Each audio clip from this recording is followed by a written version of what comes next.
This is Community Radio Networks.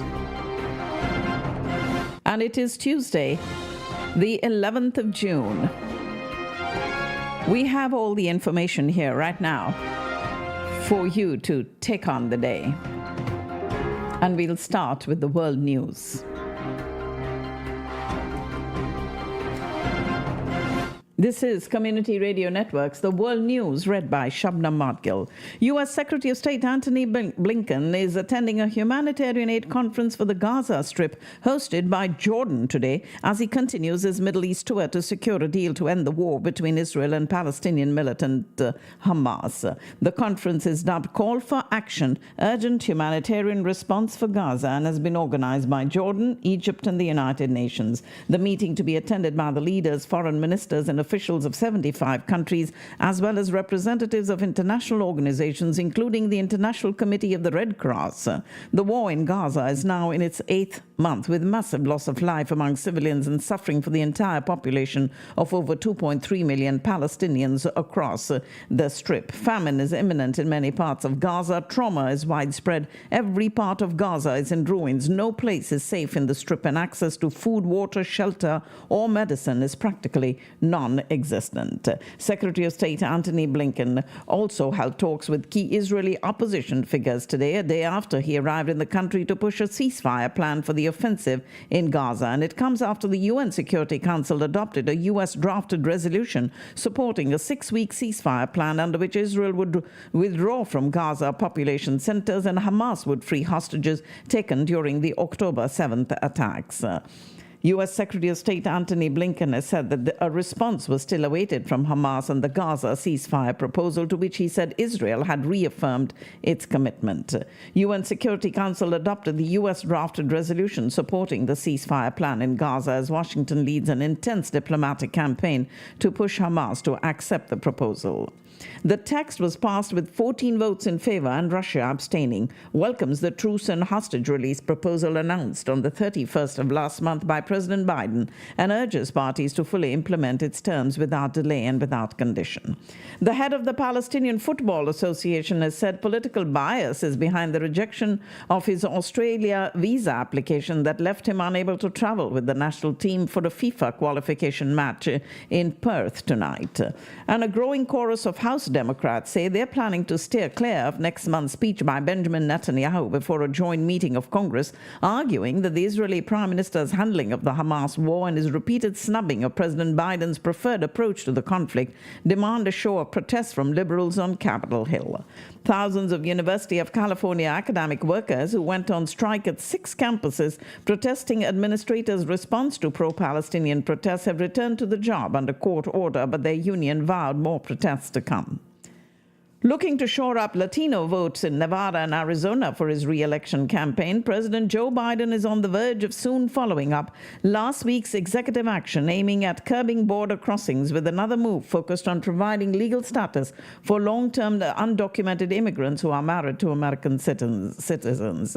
And the power of former President Trump's endorsement will be put on the test today, with his preferred candidates facing hotly contested Republican primary battles across the country. He has waded into the Senate, House, and gubernatorial primaries in Maine, Nevada, North Dakota, and South Carolina as he aims to further demonstrate his influence among the GOP base and shape the future of the party. And today's primaries also come less than 2 weeks after he was convicted of 34 felony counts in the New York hush money case.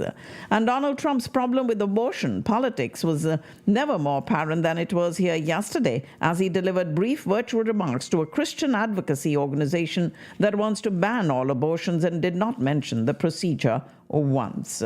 He was interviewed virtually from his Mar-a-Lago home in Florida by a New York probation officer, with the interview lasting less than 30 minutes, and the former president was accompanied by Todd Blanche, the lead lawyer of his New York criminal trial, which resulted in guilty verdicts on 34 felony counts of falsifying business records. And the pre-sentencing interview yesterday was conducted by a female probation officer and took place over a secure video network connection. The federal judge presiding over the classified documents case against former President Trump and two of his associates struck a paragraph from the indictment but denied a defense request to dismiss some of the charges. The paragraph concerns allegations that Trump in 2021, and while no longer president, showed a classified map of a foreign country to a representative of his political action committee while discussing a military operation that he said was not going well. The jury will resume deliberations today in the case of Hunter Biden, the U.S. president's son accused of lying about his drug addiction to illegally buy a gun in 2018. Jurors deliberated for an hour yesterday and were due to resume their discussions today. Prosecutors made their close pitch to the 12-member jury, reminding them no one was above the law that forbids false statements on a background check for a firearm purchase. The 54-year-old Hunter Biden is the first child of a sitting president to face a criminal trial. And President Joe Biden's only surviving son faces 3 charges tied to the possession of a gun while using narcotics, and he has pleaded not guilty. Recordings secretly taken at a private dinner showed Supreme Court Chief Justice John Roberts and Justice Samuel Alito discussing several topics, including the nation's political polarization. These recordings were taken at the Supreme Court Historical Society's annual dinner on the 3rd of this month by progressive filmmaker Lauren Windsor, who was an attendee of the event under her real name.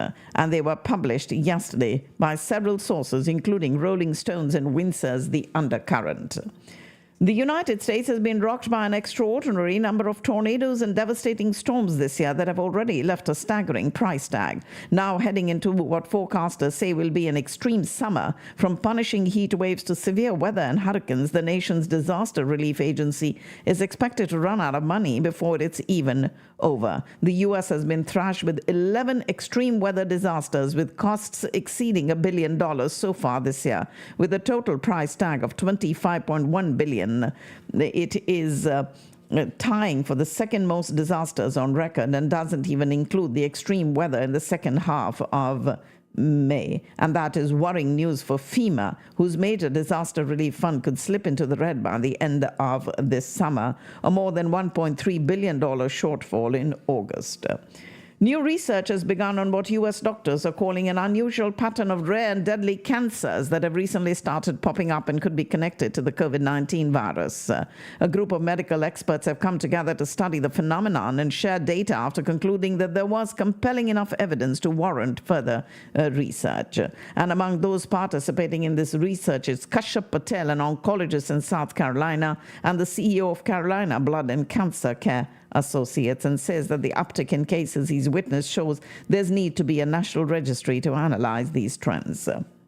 The U.S. is struggling to deport illegal immigrants because of a lack of flights to take them back. President Biden announced a raft of measures to tackle the surge in migration through the southern border last week, as immigration emerges as one of the biggest threats to Mr. Biden's chances of re-election. New data shows that the number of people who have disappeared in Mexico reached nearly 112,000 in last year, and that number continues to climb. Malawi's Vice President Saulos Chilima has died at the age of 51 after a military aircraft he was flying in crashed in a forest in the north of the country. He had been vice president for 10 years, initially under former President Peter Mutharika, who picked him from the business sector for the second most senior post in government. He was killed in this plane crash after searchers located the wreckage of the aircraft in a foggy forest. The military plane was carrying the 51-year-old vice president, and 9 others disappeared yesterday after it failed to land in the northern city of Mzuzu due to bad weather and was told to return to the capital. At least 25 people have been killed and others abducted by gunmen in Nigeria's northwestern Katsina state. Dozens of gunmen on motorbikes stormed the area, and it is former South African President Jacob Zuma's party that has applied to the country's top court to block the newly elected parliament from sitting this week on the grounds that the May 29th vote was marred by fraud. The National Assembly is due to convene this Friday for lawmakers to swear the oath of office and elect their speaker, deputy speaker, and the country's president. And a boat carrying migrants has sank off the coast of Yemen, leaving at least 49 dead and 140 missing, according to the UN's International Organization for Migration. The boat was carrying some 260 Somalis and Ethiopians from the northern coast of Somalia on this 320-kilometer journey across the Gulf of Aden when it sank yesterday off Yemen's southern coast. Its search efforts were continuing, and so far 71 had been rescued. Among the dead were 31 women and 6 children. Iran's Guardian Council, which oversees elections and legislation, has approved 6 candidates to run for president in snap elections to be held later this month after the death of President Ibrahim Raisi in a helicopter crash. On the list are Mohammad Bakir Kalibaf, Iran's parliament speaker and former Revolutionary Guards commander, Sayyid Jalili, a conservative who was former chief nuclear negotiator and ran Supreme Leader Ayatollah Ali Khamenei's office for 4 years, and Tehran's conservative Mayor Ali Reza Zakani. And the list announced by the election office also includes Masoud Pezeshkian, a reformist lawmaker, Mustafa Pur Mohammadi, a former interior minister, and Amir Hussein Hashmi, a conservative politician. And the election is due to take place on the 28th of this month. The International Criminal Court's chief prosecutor appealed for information and evidence of atrocities in Sudan, saying his ongoing investigation seems to disclose an organized, systematic, and a profound attack on human dignity. ICC prosecutor Karim Khan released a video statement in the aftermath of this attack on Sunday by the notorious Rapid Support Forces paramilitary group that forced the closure of a main hospital in western Darfur region. And the group fired shots and looted the hospital in Al-Fashar, aid group Doctors Without Borders reporting. The leadership of Germany's conservative Christian Democratic Union plans to honor former party leader and Chancellor Angela Merkel with a reception to mark her 70th birthday. The art historian will give a lecture at the ceremony at the Academy of Sciences in Berlin. And this is part of the CDU's Berlin Talk series. Has been agreed with Merkel. The former Chancellor turns 70 on the 17th of July. French President Emmanuel Macron and German Chancellor Olaf Scholz suffered massive defeats in the European Parliament's elections as far-right parties made gains that could sway the bloc to take a harder line on migration and upset ambitious actions to protect the climate. After a crushing defeat in the European Parliament election, President Macron has plunged France into political uncertainty with the snap legislative ballot that restages his perennial battle with far-right rival Marine Le Pen. Results are being announced in the European parliamentary elections, one of the world's biggest democratic exercises, and a few clear narratives have emerged from the days-long poll, and far-right parties across the continent had strong showings, but their momentum did not cause the center ground of European politics to cave in, as many had predicted. Instead, Liberal and Green groups lost seats and relevance in the European Parliament. The day after Hungarians voted in the European Parliament elections, Prime Minister Viktor Orbán's government declared a big win, but missing from the victory speeches was an acknowledgement that it was his party's worst performance in a European Union election since Hungary joined the bloc 20 years ago. Giorgia Meloni's far-right party won a decisive victory in European elections in Italy, making her one of the few European leaders to emerge stronger after the vote. 3 Valencia fans have been handed 8-month prison sentences after pleading guilty to racially insulting Real Madrid forward Vinicius Jr. in the first conviction for racism-related cases in professional soccer in Spain. The fans whose names weren't released won't be allowed to enter soccer stadiums for 2 years and will have to pay for all the court proceedings. They were detained after a Spanish league match between Real Madrid and Valencia at the Mestalla Stadium in May of last year, and the match was briefly stopped after Vinicius was insulted. Of course, it is that incident that sparked an outpouring of support for him, who is black, and set off widespread calls for action by Spanish authorities and society in general. And many saw it as a turning point in the fight against racism in Spanish soccer. Although Vinicius, who was recently called the best player in the world by soccer legend Thierry Henry, continued to be subjected to racist abuse several months after the initial uproar that accompanied the incident at Mestalla. Ukrainian President Zelensky again made an urgent plea for more air defense systems and aid to rebuild his country's ravaged energy infrastructure. In a speech to a Ukraine recovery conference in Berlin today, he said that his country needs at least 7 more Patriot air defense missile systems in order to protect major cities from frequent Russian attacks. U.S. officials are racing against the clock to finalize an agreement that could provide some $50 billion in loans to Ukraine using profits from frozen Russian assets, a top priority ahead of President Biden's meeting with G7 leaders in Italy this week. But the 7 nations have yet to reach a final consensus. Russian President Putin is set to visit North Korea and Vietnam soon, taking rare trips to Moscow's traditional security partners as he seeks help for his grinding war on Ukraine. North Korea, meanwhile, sent a new wave of trash-laden balloons towards its southern neighbor after Kim Jong-un's powerful sister warned of further responses if the South keeps up its psychological warfare. And the new balloons, which Seoul has previously slammed as base and dangerous, come in apparent retaliation for the decision by South Korea to resume broadcasting anti-North Korean propaganda over loudspeakers in border areas. South Korea's military has said it fired warning shots after several North Korean soldiers briefly crossed into its territory and then retreated in a move that could stoke tensions along one of the world's most heavily militarized borders. Ladies and gentlemen, you're listening to the World News on Community Radio Networks.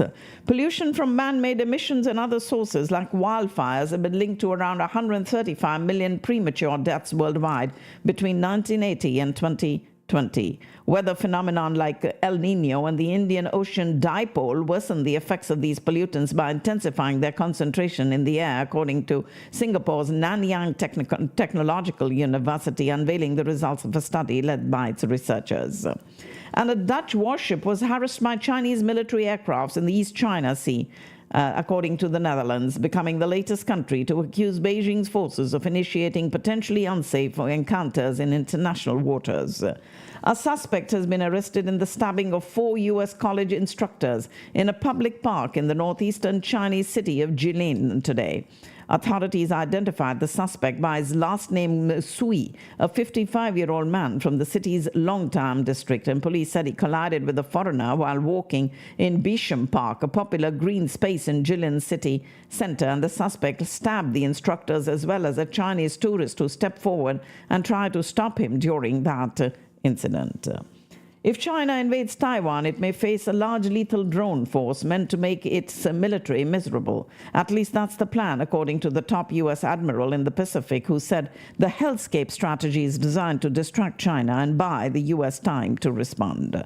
Taiwanese authorities are investigating how an alleged former Chinese naval officer sailed a small boat into a strategic river mouth that leads to the capital of the self-governing island republic. Long a popular spot and stop for hedonists, beach bums and backpackers, Thailand is aiming to ramp up visitor numbers to pre-COVID levels with a revamped border system. The new rules, which are to take effect later this year, will see passport holders from 93 countries be given a 60-day on-arrival stamp, up from the 57 countries, and a doubling of current 30-day allowance. Union cabinet ministers began assuming charges for their respective ministries today in India, allotted to them yesterday after the first cabinet meeting of the Modi 3.0 government. Former bureaucrat Ashwani Vaishnav took on his role as Information and Broadcasting and Railways Minister. S. Jaishankar, a former diplomat, assumed the role of External Affairs Minister for the second consecutive term. The Modi 3.0 administration's cabinet is a blend of continuity and change, as some senior leaders maintain their previous portfolios from the BJP-led NDA government, and the Cabinet Committee on Security retained its existing lineup with Rajnath Singh, Amit Shah, Nirmala Sitharaman and S. Jaishankar holding on to their roles in defense, home, finance and external affairs respectively. Nitin Gadkari has also been retained as Minister of Road Transport and Highways. The Prime Minister himself will be in charge of the Ministry of Personnel, Public Grievances and Pensions, and the Department of Atomic Energy, as well as the Department of State. All important policy issues and all other portfolios not allocated to any minister. Former Madhya Pradesh Chief Minister Shivraj Singh Chauhan will take on responsibilities in agriculture and rural development, while BJP President J.P. Nadda will return to the Health Ministry, a position he held prior to assuming party leadership. We do have Union Minister J.P. Nadda, who met with top Health and Family Welfare Ministry officials after taking charge this morning and asked them to focus on the new government's agenda for the first 100 days. India's Prime Minister Narendra Modi retaining several cabinet ministers in key portfolios. And we do have him also appointing Ashwani Vaishnav as the country's new Minister of Information and Broadcasting. He replaces Anurag Thakur, who does not find a cabinet berth this time around. Prime Minister Modi's trusted Lieutenant Amit Shah took charge as the Union Minister for Home Affairs today for the second time. He has held the same portfolio in 2019 as well. Armed men ambushed a convoy carrying the security team of the Chief Minister of India's troubled northeastern state of Manipur, wounding 2 people, but the leader was not with them at that time. It is fighting between Manipur's majority Meitei and minority Kuki communities over sharing economic benefits and quotas given to the latter has killed at least 220 people and displaced 60,000 in the last year, with sporadic clashes continuing. Chief Minister N. Biren Singh was due to visit the state's region after violence flared there following the discovery of the body of a 59-year-old Meitei man last week. And a heat wave warning has been issued in Delhi till the 14th of this month as the temperature in the national capital is set to soar once again. The Indian Meteorological Department issued a heat wave warning set to last till the 14th of June, and the temperature in Delhi NCR is likely to touch 47 degrees Celsius between the 11th and 14th of this month. And the Weather Department, as it predicts that Delhi will experience a heat wave in many places with strong surface winds, occasionally gusty, and several parts of the national capital were hit by power cuts amid severe heat waves today. And the Aam Aadmi Party has accused Haryana of not releasing adequate water to Delhi, a claim that the neighboring state has denied. Indian Foreign Minister Subramaniam Jaishankar today said his country wanted to find a solution to the issue of years-old cross-border terrorism with Pakistan. But Prime Minister Modi was sworn in for a record-equaling third term at a grand ceremony at the Rashtrapati Bhavan. On ties with China, Jaishankar said India will focus on finding solutions to the border issues with China that have long strained ties between the neighboring countries. India and China share a 3,800-kilometer border with India, much of it poorly demarcated, over which both nuclear-armed nations also fought a war in 1962. South Africa versus Bangladesh match at the T20 World Cup turned out to be an absolute thriller, with the Proteas securing a narrow 4-run victory against the Bangla Tigers. Bangladesh looked to be in a strong position, though, to win the contest, especially when they needed 27 runs to reach the target from the last 4 overs. However, a DRS loophole worked in South Africa's favor and resulted in Bangladesh being robbed of a boundary, which in the end turned out to be the difference maker. In the T20 World Cup 2024 match against South Africa, Bangladesh were robbed of that boundary due to an umpiring decision, and they lost the match by 4 runs. Pakistan let it slip after bringing themselves in a dominant position to go down against India in the T20 World Cup match, according to the team's head coach Gary Kirsten. Once cruising at 80 for 3 with 41 runs remaining to win in 6 overs, Mohammad Rizwan's wicket triggered a collapse before Pakistan fell short by 6 runs. Pakistan must win their 2 remaining Group A matches to stand any chance of progressing. The group will be aiming to correct the lapses that have proven costly. Pakistan Cricket Board Chairman Mohsin Naqvi came down heavily on the team management and said the Babar Azam-led side requires major surgery following its 6-run loss against India in the T20 World Cup.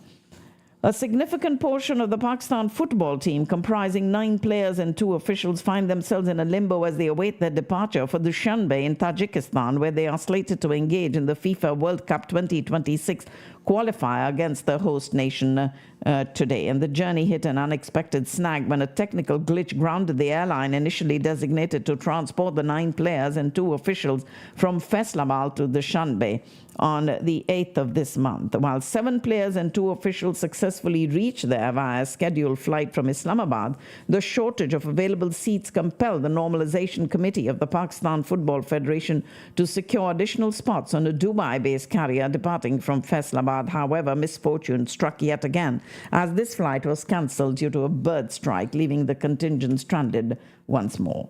Pakistan's under-18 volleyball team emerged victorious in the Central Asian Volleyball Association Men's Volleyball Championship, defeating Iran 3-1 in the final in Uzbekistan. The Lahore High Court directed the Immigrant and Passport Department to complete within 3 months its consultative process and amend the rules allowing women to retain the name of their father on the computerized national identity card and the passport, irrespective of their marital status. And the PPP has openly expressed its concerns over a lack of consultation by the Punjab government on critical issues such as the budget and the recently promulgated defamation law. Though the PPP is not formally a part of a coalition government in the province, since the PMLN enjoys a simple majority, it has supported the ruling party in the assembly during the legislative business. The district police have registered cases against 25 nominated and 700 unidentified workers and local leaders of the PTI, including parties, parliamentarians, ticket holders and office bearers of Okara, Pakpattan and Sahiwal chapters.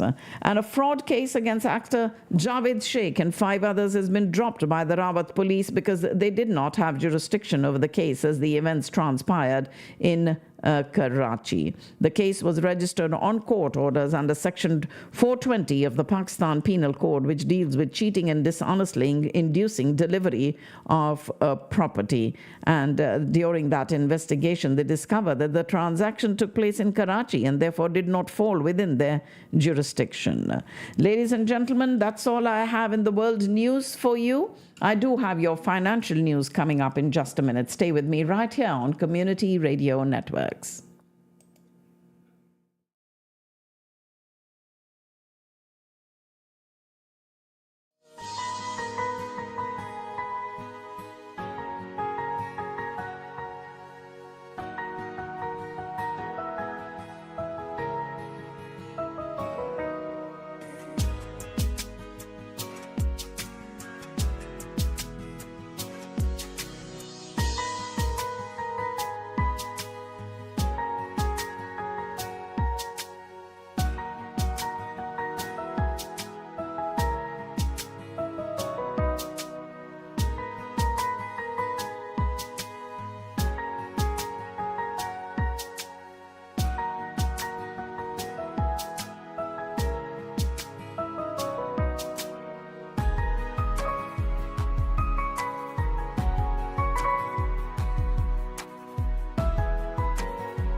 Let's see what we have here in today's financial news. And today, ladies and gentlemen, is Tuesday, the 11th of June. Global markets are on tenterhooks ahead of a Federal Reserve interest rate decision and key U.S. inflation figures. Bitcoin investors have reason to be particularly alert for potential volatility. A 30-day correlation between Bitcoin and the U.S. 10-year Treasury yield is at minus 53, one of the most negative readings in data compiled by Bloomberg since 2010. And the metric suggests the largest digital asset at present is moving in the opposite direction to the benchmark bond yield to an unusual degree. U.S. stock futures drifted lower this morning, setting the stage for a retreat from record highs as investors waited for the start of a Federal Reserve meeting that should signpost the path of interest rate. Futures on the S&P 500 and the tech-heavy Nasdaq 100 both fell roughly 0.3% on the heels of notching all-time closing highs. Dow Jones Industrial Average futures dropped 0.4%.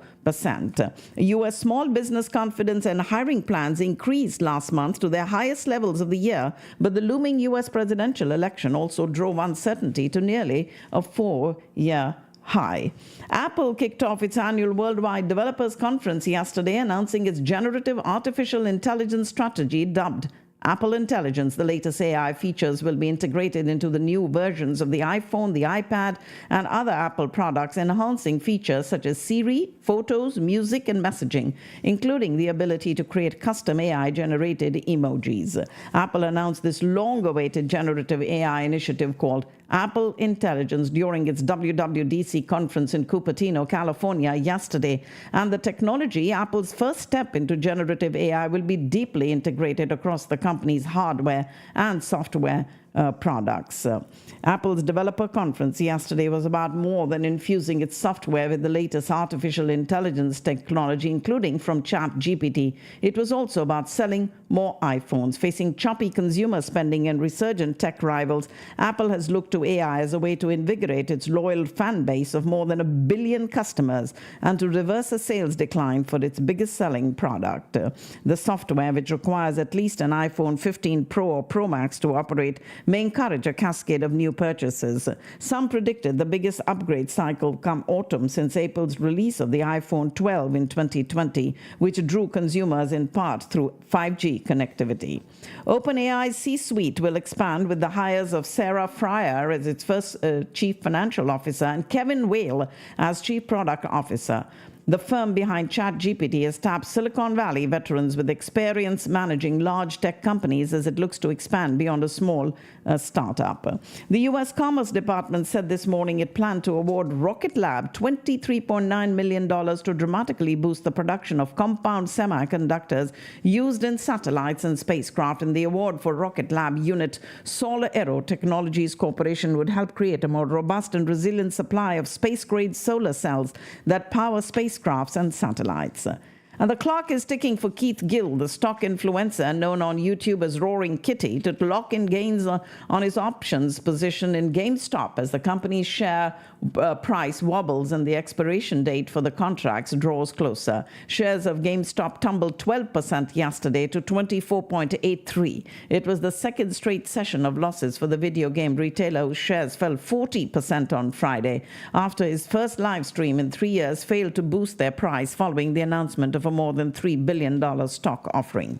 Shares in Nvidia began trading at around 120 yesterday morning after the powerhouse chipmaker split its stock. Nvidia's 10-for-1 stock split cut the company's share price, which previously sat around $1,200, by 10. The split makes Nvidia's shares more affordable without diluting investor holdings of the value of the company. And the chipmaker's stock dipped slightly after opening. However, by late morning yesterday, it had recovered to 122.38. Activist shareholder Elliott Investment Management has bought a $1.9 billion stake in Southwest Airlines and is seeking to force out the CEO of the airline, which has struggled with operational and financial problems. Shares in the airlines rose 7%, their second best day since 2010. 2020. Bill Gates and his energy company are starting construction at their Wyoming site for a next-generation nuclear power plant he believes will revolutionize how power is generated. And the oldest U.S. bank is getting a new name. Bank of New York Mellon is embracing BNY as its new moniker. According to CEO Robin Vince, who wrote in a memo to employees this morning, the company also unveiled block-lettered signs with the three-letter name across its major offices. Since it was founded 240 years ago by Alexander Hamilton, BNY has grown to oversee $48.8 trillion in assets and serves as a bank for other financial institutions known as a custodian. A deadly outbreak of tornadoes last month caused $4.7 billion in damages across the southern, southeastern, and central United States, making it one of the costliest weather events so far this year, according to the National Oceanic and Atmospheric Administration. U.S. authorities say they have begun seizing illegal parcel shipments of the popular weight loss drug Ozempic at ports of entry as smugglers take advantage of programs that expedite duty-free entry of small-dollar imports. Ozempic joins a soaring number of illegal medications, including synthetic drugs like fentanyl, entering the U.S. through e-commerce sales channels. After putting on a spectacular display in the night sky last month, the northern lights are expected to be visible again in the United States this week. A G2 geomagnetic storm watch remains in effect following a coronal mass ejection and eruption of solar material that occurred, according to the National Oceanic and Atmospheric Administration's Space Weather Prediction Center. And when a CME arrives at Earth, it can cause this geomagnetic storm, which can drive the northern lights farther south than usual. The U.S. Food and Drug Administration is warning consumers and retailers to not eat, sell, or serve any of Diamond Shrum's brand's microdosing chocolate bars after people across 4 states were left hospitalized. 8 people reported falling ill after eating Diamond Shrum's chocolates. Out of those 8, 6 people have been hospitalized. And that is the Diamond Shrum's brand's microdosing chocolate bars. The National Highway Traffic Safety Administration shared that Chrysler is recalling more than 211,000 vehicles in the United States over a software malfunction that could disable their stability control system. The agency shared that the malfunction could result in the anti-lock brake system control module disabling the electronic stability control system, which would make it harder to drive the vehicle safely. The Ford Motor Company will not have to face trial in Collin County in a suit over a Ford Explorer rollover accident. The Texas Supreme Court ruled the victims filed their complaint several months outside a 15-year limit. The accident on the Bush Turnpike involved a 2001 Ford Explorer, and the attorneys for the victim's family told the Supreme Court tried to argue the clock on that 15-year limit should not have started until the customer bought the SUV. The Cordish companies have lifted the last beam into place at an apartment building in Arlington's entertainment district. One Rangers Way will be the first residential offering in that area. One Rangers Way is being built across the Nolan Ryan Expressway from Choctaw Stadium and next to the Lowe's Arlington Hotel and Convention Center. And the building will include 300 apartments from studios starting around $1,500 to 1- and 2-bedroom apartments to penthouses. And a Denton resident has become a millionaire after claiming $1 million winning ticket in the Texas Lottery scratch-off game Millionaire Maker. The lucky ticket was purchased at the Horizon Food Mart on University Drive in Denton, and the winner has chosen to remain anonymous. Unless absolutely necessary, officials urging DFW residents to just stay home on Friday and avoid driving if at all possible. Apparently, several regions across Texas will be experiencing increased levels of ozone pollution, including the Dallas-Fort Worth, Houston, Galveston, and Brazoria areas. Officials suggest we all avoid using our cars on Friday to help reduce that pollution. While history was made in Colorado in 2014 when marijuana became legal for recreational use, a new report has highlighted some of the issues facing the state's weed market and what other states could see happen. Mexico's peso has sunk after President-elect Claudia Sheinbaum said a proposed reform of the nation's judicial system would be among the first to be discussed in Congress, spooking investors who worry it'll erode checks on the ruling party. Intel is halting the expansion of a major factory project in Israel, which was going to pump an extra $15 billion towards a chip plant.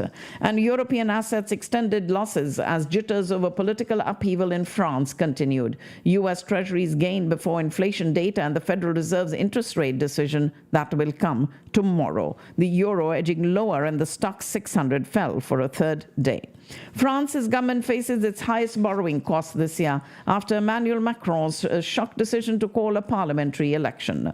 Singapore Airlines has offered compensation to passengers who suffered injuries during a flight that hit major turbulence last month. A 73-year-old man died of a suspected heart attack and more than 50 others were injured in severe turbulence during a Singapore Airlines flight from London to Singapore on the 20th of last month. In India's markets today, we do have the rupee weakening against the US dollar.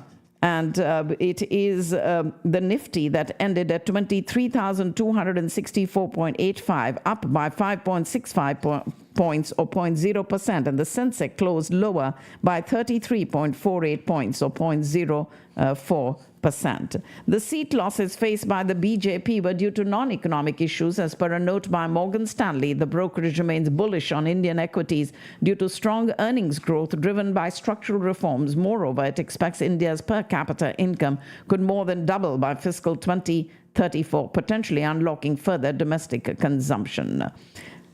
And the next time you look at the stock market ticker and wonder which bull or bear is moving the street, know that quite a few big-time investors also hunt in the multiverse, and they are betting on the parallel world of yet-to-be-listed startups driven by entrepreneurs with the dreams of changing the way we do things. We also have equity investors using Zerodha, having realized profits amounting to 50,000 crore rupees and are currently holding unrealized profits of 1,000 crore rupees on an asset under management of the brokerage co-founder that was Nitin Kamath, who wrote highlighting how markets have expanded post-COVID.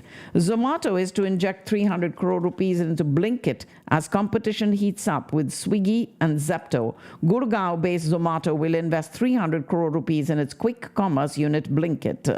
And Zomato has already invested 2,300 crore rupees in Blinkit since acquiring it in August of 2022. The recent mango festival at the Lal Bagh Botanical Garden witnessed farmers selling around 500 tons of mangoes. At the recent 3-week mango mela held in Bengaluru's Lal Bagh Botanical Garden, farmers accomplished this remarkable feat. With over 100 farmers participating from various regions of Karnataka, the festival boasted more than 50 stalls showcasing an extensive variety of mangoes. The UK and Schengen countries raised millions of pounds and euros in fees from rejected visa applications from Pakistan. And the analysis released that a community of researchers, policymakers, and designers shows that Pakistanis spent £5.3 million on rejected UK visa applications, with close to 40% applications rejected from Pakistan last year.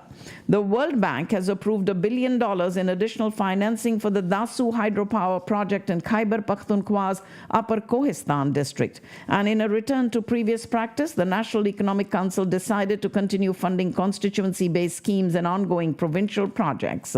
Prime Minister Shehbaz Sharif has called a meeting of the federal cabinet today to review the upcoming federal budget, which is expected to be tabled before the National Assembly tomorrow.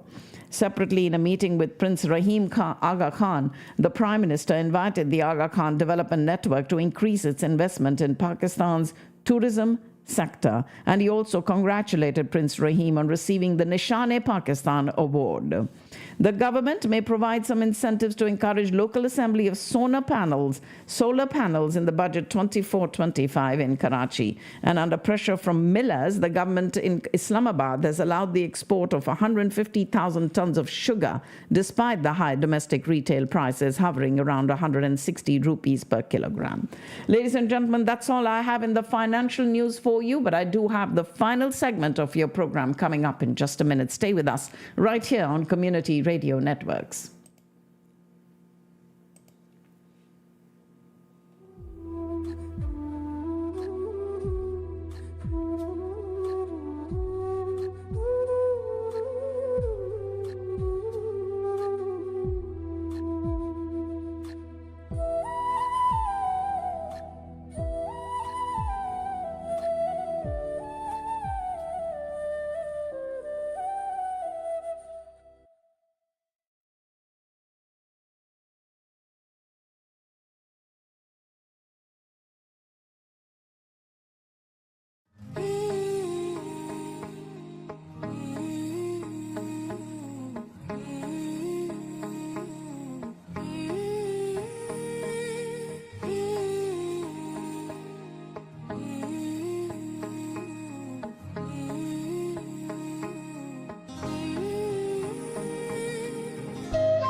This is the final segment of our program for today. And today is Tuesday, the 11th of June. I have huge thanks going out to the supporters and sponsors of Community Radio Networks. Big thanks to Discount Power, to Houston EB5, the Ahluwalia Law Offices, the Wyndham Hotel in Irving, Digital X-Force, Kinzer Law, My Kolachi, Ruchi Palace by My Kolachi, Sri Vimal, Vimal's Venue, Eggholic on MacArthur Boulevard in Irving, Mystic Mandala, and Flash Brush Productions. Let's tell you what's going on this week and the coming weeks also. Now, Thursday, that is the day after tomorrow, Hassan Sumro Entertainment is presenting Up Close and Personal in Dallas, a meet and greet with Shahzad Nawaz at the Sheesh Lounge. It's happening the day after tomorrow, Thursday, the 13th of June, at the Sheesh Lounge in the Colony. And for more information, please call Hassan. Hassan Sumro's number is 972-333-4801 and make arrangements to meet with Shahzad Nawaz at the Sheesh Lounge the day after tomorrow. Announcing the Immigrant Journey Awards Gala celebrating Immigrant Heritage Month happening on Friday, and that is from 6:30 to 9 at the Communities Foundation of Texas on Caruth Haven Lane in Dallas in honor of Immigrant Heritage Month. Celebrate remarkable immigrant achievements and be inspired as we recognize some immigrants, outstanding winners of the Immigrant Entrepreneur, Immigrant Professional, Immigrant Advocate, and Immigrant Spirit Awards. You'll meet influential immigrant leaders who have made a significant impact in business, their chosen professions, and civic engagement. So prepare to be moved and inspired as you listen to captivating stories of immigrants who have triumphed against all odds. Join the celebration on this Friday, the 14th of June, from 6:30 to 9 at the Communities Foundation of Texas. And then also on Friday, it's in the evening, Badshah in town for the Pagal Tour at the Curtis Culwell Center. This is being brought to you by 360 Shows and Diamond Productions this Friday, the Pagal Tour by Badshah. The Vaishnav Sangh of Dallas are presenting a Srimad Bhagavad Gita Katha Maha Utsav for 3 days, and that's on Friday, Saturday, and Sunday at the DFW Hindu Temple, the Ekta Mandir in Irving. A World Meditation Hour this Sunday from 6:30 to 7:30, Healing the World with Meditation. Let us together make efforts to be angels of peace by spending an hour sending thoughts of healing and peace for the whole world. This World Meditation Hour is being brought to you by the Brahma Kumaris of Dallas. It is happening this coming Sunday from 6:30 to 7:30, and you can register at BK Brahma Kumaris, bkdallas.org. Then on Sunday evening, AQ Media proudly presents Shreya Ghoshal live in concert happening this Sunday at 7 o'clock at the Curtis Culwell Center. It's time to buy your tickets right now at sulekha.com, or you can even go to curtisculwellcenter.com. Yoga for Unity and Well-Being, an International Day of Yoga Burnout to Balance, a day filled with activities for the body, mind, and soul. This is a free event happening on the 22nd of this month from 8 in the morning till 4 o'clock at the Collin College Conference Center on Wade Boulevard in Frisco. For more information, yoga for the digit 4, yogaforunity.com. The Mahatma Gandhi Memorial of North Texas, in partnership with the Consulate General of India, is cordially inviting you to the International Day of Yoga 2024. Yoga for Humanity happening on Sunday, the 23rd of this month from 7:30 to 9:30 in the morning at the Mahatma Gandhi Memorial Plaza. We also do have King's Return. Dallas Symphony Orchestra is inviting you to this free concert as a special thanks for the community's support of the Dallas Symphony Orchestra. Morton Meyerson proud to present a free concert featuring the incredible talent of Dallas native King's Return. You can hear their infectious beats and soulful songs that capture the essence of our vibrant city live on the 29th of June at 2 o'clock in the afternoon. So don't miss this unforgettable summer afternoon. And on the 29th itself in the evening, Shankar Ehsan Loy live in concert. And this is going to be at the Toyota Music Factory in Irving. And we are very excited to announce the presentation of legendary trio Shankar Ehsan Loy, arguably India's most successful and popular musical trio. SEL became a nationwide sensation after they composed the chart busters of the 2001 movie called Dil Chahta Hai. And they have since composed music for over 50 soundtracks in 5 languages: Hindi, Tamil, Telugu, Marathi, and English. Shankar Ehsan Loy live in concert on the 29th. So get prepared to be swept off your feet by Shankar Mahadevan, Ehsan Nurani, and Loy Mendonca as they set the stage on fire with their electrifying music and soul-stirring melodies, happening on the 29th. Also on the 29th, Nan's Vision presents Dallas's Glamorous Night with Shilpa Shetty, 29th of June at 7 o'clock at the Grandian Event Venue in Frisco. For more information and to reserve your seats, please call please call Nanda, and the number is 469-305-6836. Please do not call Shilpa Shetty directly. Call Nanda and she will help you. 469-305-6836. As we continue enjoying the T20 World Cup, I do want to remind you all that next month we have Salim Suleiman coming into town on the 3rd of July. And July, of course, the 2024 Texas Super Kings schedule. They are opening their season against the LA Knight Riders on Friday, the 5th of July, right here in Grand Prairie at the cricket stadium there. So while you follow that, remember, it is Ellen DeGeneres coming to Dallas on the 10th of July. And Rohit Sharma, one of the modern greats of the game, is opening his cricket academy in Dallas on the 14th of July. And that is going to be a fancy schmancy meet and greet with the hitman coming to Texas on the 14th of July. Crick Kingdom Cricket Academy by Rohit Sharma, all set to make its grand debut in Dallas. Now, for those of you who'd like to be part of this event, you can call Shalu. Her number is 201-245-6299. 201-245-6299. Carom Grandmasters tournament on the 19th, 20th, and 21st of July, and a program called Yade, singing the songs of Kishore Kumar, Lata Mangeshkar, and Muhammad Rafi on Saturday, the 10th of August, 8 o'clock onwards at the Grand Center. Do save the date of 22nd August, where a wellness and workplace conference by the U.S.-India Chamber of Commerce with keynote speaker Nimesh Javeri, Executive Vice President and Chief Impact Officer of McKesson. And this will be at the McKesson's headquarters in Irving and will feature Nimesh Javeri himself. We do have the Anand Bazaar for India's Independence Day happening on the 31st of August at the Frisco Rough Riders, and it's brought to you by the India Association of North Texas. It is Sister Shivani who will be in Dallas on the 8th of September from 2 to 4 in the afternoon at the Credit Union of Texas Event Center, and you do need to go ahead and reserve your seats right away for this event in Allen. Mughal-e-Azam will be back in Dallas in September, and I will have details as we get closer to those events as we get closer to them. Before we round off our show for this morning, I do have some stories from the annals of history that happened on today's date, which is the 11th of June, and we'll start going back all the way to 323 BC, when Alexander the Great, the young Macedonian military genius who forged an empire stretching from the eastern Mediterranean to India, who dies in Babylon in present-day Iraq at the age of 32.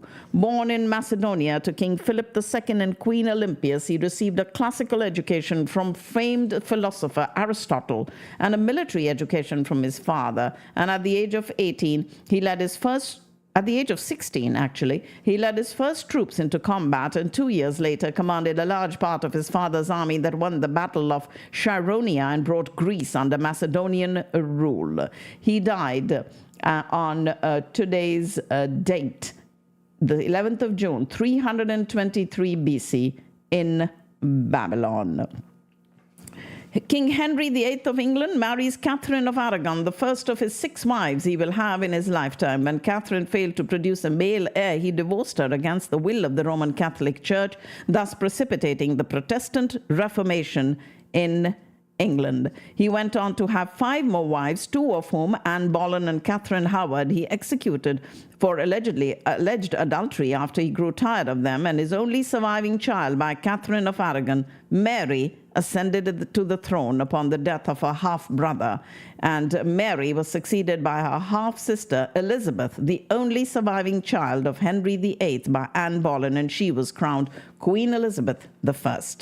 On the 11th of June in 1776, the Continental Congress selects Thomas Jefferson of Virginia, John Adams of Massachusetts, Benjamin Franklin of Pennsylvania, Roger Sherman of Connecticut, and Robert Livingston of New York to draft a Declaration of Independence.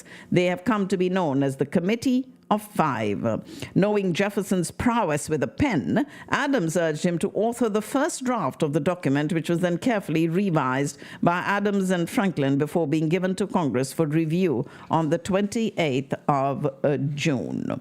We told these truths to be self-evident, that all men are created equal, that these are endowed by their Creator with certain unalienable rights, that among these are life, liberty, and the pursuit of happiness. That is what the revolutionary treaties began with, reverberating prose. When in the course of human events it becomes necessary for one people to dissolve the political bands which have connected them with one another, and to assume among the powers of the earth the separate and equal station to which the laws of nature and of nature's God entitle them, a decent respect to the opinions of mankind requires that they should declare the causes which impel them to the separation. That, ladies and gentlemen, was written by the Committee of Five on today's date in 1776, as they drafted the Declaration of Independence. Searching for sea otter pelts and other furs, the Russian explorer Gerasim Izmailov reaches the Alaskan coast, setting his ship in the Yakutat Bay. Although most Americans think of the exploration of the far west as an affair that began in the east and proceeded westward, the opposite was true for Russians. In the far northern Pacific, Russia was separated from the North American continent only by the relatively manageable expanse of the Bering Sea. Tsar Peter the Great and his successors commissioned journeys east to the coast of Alaska, including the 1741 voyage of Vitus Bering, whose name was given to that narrow strait that separates northern Alaska and Russia. And that was after further exploring the Alaskan coast that the Russian explorer Izmailov eventually returned to his home port, where he's thought to have died around 1796, but he did reach Alaska in 1788 on today's date, the 11th of June. Lieutenant John F. Kennedy receives the Navy and Marine Corps Medal, one of the Navy's highest honors of gallantry, for his heroic actions as the commanding officer of a mortar torpedo boat during World War II. On today's date, in the year 1944, the future president also received a Purple Heart for wounds received during battle. As a young man, he had desperately wanted to go into the Navy, but was originally rejected because of chronic health problems, particularly a back injury he had sustained playing football while in college. In 1941, though, his politically connected father used his influence to get him into the service, and in 1942, he volunteered for PT, Patrol Torpedo Boat Duty, in the Pacific, and was awarded the Medal for Gallantry on today's date in 1944. On the 11th of June in 1949, it was country singer Hank Williams Sr. who takes to the microphone of the Grand Ole Opry radio broadcast for the first time.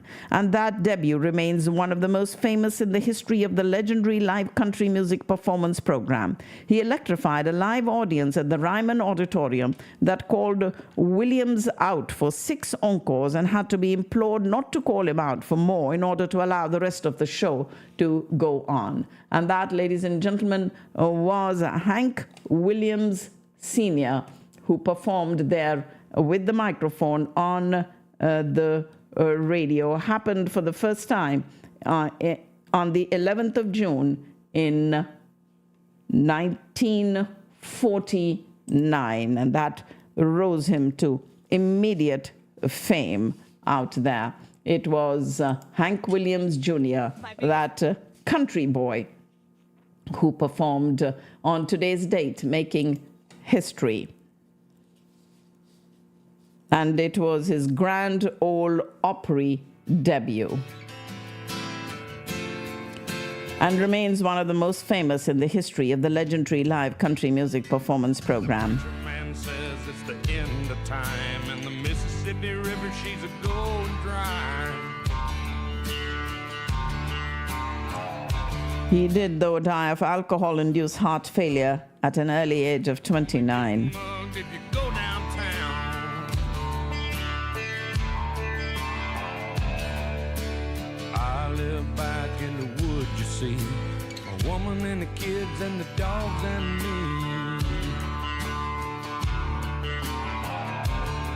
I got a shotgun, a rifle, and a four-wheel drive, and a country boy can survive. Country folks can survive. The Grand Ole Opry radio broadcast for the first time with Hank Williams Sr. I can catch catfish from dusk till dawn. And then, ladies and gentlemen, on the 11th of June in 1955, a racing car in Le Mans, France goes out of control and crashes into stands filled with spectators, killing 83 people, including the driver, Frenchman Pierre Levet. The tragedy in the famous 24-hour endurance race led to a ban on racing in several nations. The Le Mans race, organized by France's automobile club, the Le Quest, was first held in 1923 and has since been held nearly every June. The race always begins at 4 p.m. on Saturday afternoons and lasts for the next 24 hours over a 13-kilometer course running through the country roads near Le Mans. And the winner is the racer who covers the greatest distance in that time. And that was the race car that crashed into spectators, killing 83 on today's date, the 11th of June in 1955. Meanwhile, the race continued despite the horrific accident because if the remaining spectators had left the area, they would have blocked the ambulances called to pick up the dead and injured, and the rest were recalled. Grand Prix races in Germany and Switzerland scheduled for later that year were cancelled. Both Spain and Mexico temporarily banned motor racing following the 1955 Le Mans tragedy that happened on today's date in the year 1955. Two African-American students, Vivian Malone and James Hood, register for classes at the University of Alabama in Tuscaloosa on today's date in 1963 after federalized Alabama National Guard troops forced Alabama Governor George Wallace to halt his blockade and submit to a judge's order ending segregation at the university. And George Wallace, one of the most controversial politicians in U.S. history, was elected governor of Alabama in 1962 under an ultra-segregation platform. And his inaugural address, he promised his white followers, segregation now, segregation tomorrow, segregation forever. When African-American students attempted to desegregate the University of Alabama, his new governor, flanked by state troopers, literally blocked the door of the enrollment office. The U.S. Supreme Court, however, had declared segregation unconstitutional in 1954's Brown versus Board of Education, and the executive branch undertook aggressive tactics to enforce that ruling. And it was the University of Alabama that was desegregated on today's date in 1963. Buddhist monk Thich Quang Duc publicly burns himself to death in a plea for President Ngo Dinh Diem to show charity and compassion to all religions. He was a Catholic who had been oppressing the Buddhist majority and remained stubborn despite continued Buddhist protests and repeated U.S. requests to liberalize his government's policies. More Buddhist monks immolated themselves during ensuing weeks, and Madame Nhu, the president's sister-in-law, referred to the burnings as barbecues and offered to supply matches. In November 1963, South Vietnamese military officials assassinated Diem and his brother during a coup. And it all started when this Buddhist monk publicly burned himself to death in a plea for the president to show charity and compassion to all religions. Happened on today's date, the 11th of June in 1963. And then on the 11th of June in 1979, Ways of me, and you'll think 1,000 of brick have fell on you. Feeling sugar. that was the voice of John Wayne, an iconic American film actor famous for starring in countless westerns, who dies at the age of 72 after battling cancer for more than a decade. And that was John Wayne. And nobody run in here either, huh? Chance? I'm not gonna hurt him. Get up. He finally had his breakthrough when his old friend John Ford cast him as Ringo Kid in Oscar-winning Stagecoach and went on to play larger-than-life heroes in dozens of movies and came to symbolize a type of rugged, strong, straight-shooting American man. John Ford directed Wayne in some of his best-known films including Fort Apache, She Wore a Yellow Ribbon, Rio Grande, The Quiet Man, and The Man Who Shot Liberty Valance. Despite having lost a lung to lung cancer in 1964 and being considered cured after 5 years, he was in good health during the filming, and following The Shootist, he planned to star in a new film with Ron Howard called Bo John, but health problems intervened, and in January of 1979, he was diagnosed with stomach cancer, which led to his death on today's date of the same year, 1979. And during 4 decades of acting, Wayne, with his trademark drawl and good looks, appeared in over 250 films. He was married 3 times and had 7 children. You can call me Jacob, you can call me Jake, you can call me a dirty son of a bitch. But if you ever call me daddy again, I'll finish this fight. You goddamn me! The 34-year-old director, Steven Spielberg, reportedly drew on his own experiences as an unusually imaginative, often lonely child of divorce for his science fiction classic, E.T., the Extraterrestrial. He released it on today's date in 1982. And for Spielberg, E.T. marked a return to territory he had first visited with the classic Close Encounters of the Third Kind, in which Richard Dreyfuss plays a man who comes face to face with a fearsome alien force that eventually proves to be human-friendly. And with E.T., Spielberg would create an even more appealing vision of alien life in the form of a diminutive creature with wrinkled skin and a glowing belly. From the time that E.T. had its first showing on closing night at the 1982 Cannes Film Festival, the film's buzz was overwhelmingly positive. And the Time magazine said it's a perfectly poised mixture of sweet comedy and 10-speed melodrama of death and resurrection, of a friendship so pure and powerful it seems like an idealized love. And Time also included the fictional alien in its list of candidates for Man of the Year, the first film character to receive that honor. Nominated in 9 categories at the 1983 Academy Awards, including Best Picture and Best Director, the film won 4 Oscars for Best Sound Effects, Best Visual Effects, Best Score, and Best Sound. E.T., ladies and gentlemen, had stupendous success at the box office, eventually raking in some $435 million. It was re-released in 1985, and a special 20th anniversary edition was issued in 2002. E.T., the Extraterrestrial, released on today's date, the 11th of June in 1982.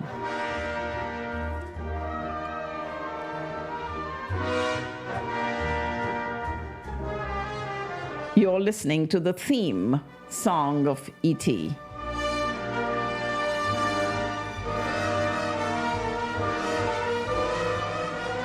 And in the wake of the Tiananmen Square massacre on the 4th of June, China issues a warrant for a leading Chinese dissident who had taken refuge in the U.S. Embassy in Beijing. The diplomatic standoff lasted for a year, and the refusal of the U.S. to hand the dissident over to Chinese officials was further evidence of American disapproval of China's crackdown on political protesters. Hundreds of thousands of protesters had gathered in Beijing to call for greater political democracy in communist China, and Chinese soldiers and police swarmed into the center of protest activity at Tiananmen Square, killing hundreds and arresting thousands. The Chinese government used this brutal crackdown as a pretext for issuing an arrest warrant for Fang Lizhi, an internationally respected astrophysicist and leading Chinese dissident. And although he had not participated in the Tiananmen Square protests, he had been a consistent advocate of greater political democracy and a persistent critic of government policies. More than 100 Chinese security personnel forcibly prevented him from meeting with visiting President George Bush in February of that year. In the June arrest warrant, he and his wife were charged with committing crimes of counter-revolutionary propaganda and instigation. They were immediately taken as refugees in the U.S. Embassy. Chinese officials demanded that the American government hand over the pair, but the U.S. refused. Almost exactly a year later, they were given free passage out of the country, and they left the U.S. Embassy for the first time. And the action was part of a wider effort by the Chinese government to repair some of the international damage done to its reputation in the wake of the Tiananmen Square incident. In addition to both of them, hundreds of other political prisoners were also released. The couple traveled to the United States and took up residence. And Fang continued his dissident activities against the Chinese government and taught in both America and Great Britain. And it was that incident indicated that feelings about what had occurred in Tiananmen Square ran high, both in the U.S. and China. For America, the brutal attack on the protesters repulsed most people and led Congress to pass economic sanctions against the Chinese government. And in China, the refusal to hand over Fang and his wife and the U.S. criticisms of what the Chinese government considered to be a purely internal matter generated a tremendous amount of resentment. The issue of human rights in China continues to be a major issue in relations between the U.S. and China throughout the 1990s and into the 21st century. Ladies and gentlemen, that was China issuing a warrant for Tiananmen dissidents sheltering in the U.S. Embassy on today's date in the year 1989. And those were some stories from the annals of history that happened on today's date. As I get ready to round off my show for today, hoping you enjoyed it and found it very informative, getting you ready to take on the day today. Wishing you all a lovely Tuesday. It is today, the 11th of June. And for those of you who would like to reach me directly, my number is 214-675-1754.